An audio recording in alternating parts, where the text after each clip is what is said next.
কিরে পল্টু, কোথায় যাচ্ছিস? আর বলিস না, এই স্মার্ট মিটার লাগানোতে এক গাদা বিল আসছে। ইলেকট্রিক অফিসে গিয়ে আজকে ঝামেলা করব। তা কি করে বুঝলি স্মার্ট মিটারে তোর বেশি বিল আসছে? শোন, গত বছর এপ্রিলে আমার বিল এসেছিল 800 টাকা, এবছর এপ্রিলে আমার বিল এসেছে 1200 টাকা। তো বেশি নয় তো কি? ওরে পাগল, ব্যাপারটা বোঝ।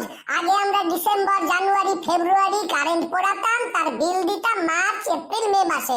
তার মানে গত বছর এপ্রিলে যে বিলটা দিয়েছি সেটা হলো ফেব্রুয়ারি, মানে শীতকালের বিল।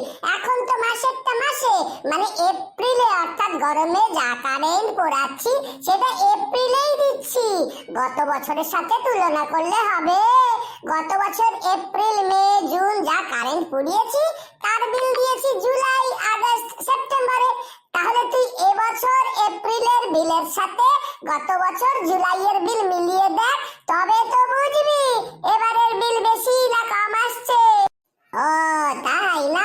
এটা তো ভেবে দেখিনি। এই সবাই যা বলছে আমিও তাদের তালে নেচে বেড়াচ্ছি।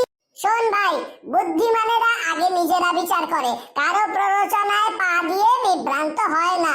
এতেও যদি না বুঝিস, তোর ইলেকট্রিক অফিসে গিয়ে বুঝে আয়, ভুল বোঝা বন্ধ কর। ঠিক বলেছিস বন্ধু, আমারই বোঝার ভুল। চল আম বাগানে গিয়ে আম পেড়ে নিয়ে আসি।